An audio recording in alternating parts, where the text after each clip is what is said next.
നീ ആര്? ലോകങ്ങളും കീഴടക്കിയ ദാരികരോടാണോ നിന്റെ വിൽപ്പനങ്ങൾ?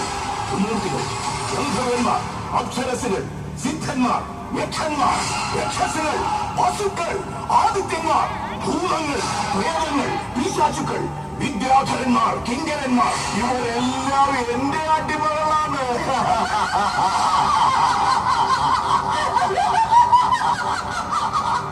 മഹാദേവന്റെ തൃക്കണ്ണിന്റെ ശക്തിയാൽ ഭൂതരായ കാളി, കാർത്യായനി, ചാമുണ്ഡി, മുണ്ടവാഹിനി, വൈഷ്ണവി തുടങ്ങിയ ശക്തികളുടെ രൂപമാണ് നാം.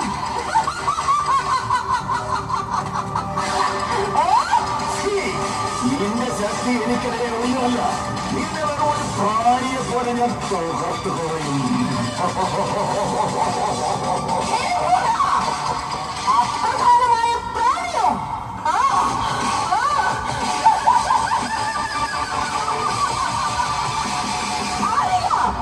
നിസ്സാരനാണ് നീ. നിന്റെ അഹങ്കാരം നിന്നെ അന്ധനാക്കിയിരിക്കുന്നു. നീ വെറും ഒരു മർത്യനാണ്, അത് ഓർക്കുക. എന്നാൽ ഒന്ന് നീ ഓർക്കുക, ഞാൻ സ്ത്രീയാണ്, പ്രകൃതിയുടെ ശക്തിയാണ്, ആദിപരാശക്തിയാണ്.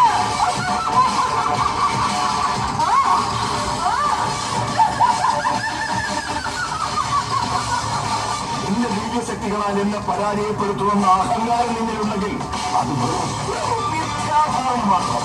വളരെ കാലമായി പ്രപഞ്ചത്തെ ഭയപ്പെടുത്തി കഴിയുന്നു. നിന്റെ ഭീകരവാഴ്ച ഇന്ന് ഞാൻ അവസാനിപ്പിക്കും.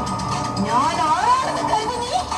ഭദ്രകാളി, മഹാകാളി, ചാമുണ്ഡി, കാളി, ദുർഗ, പാർവതി, ഭദ്ര, കാളിക, ഭൈരവി, മഹാമായ.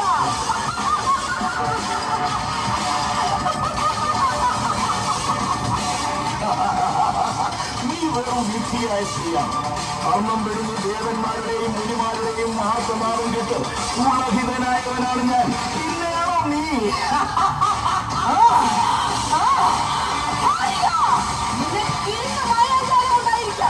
പക്ഷേ എനിക്ക് ദൈവിക ശക്തി ഉണ്ടെന്ന് നീ അറിയുക.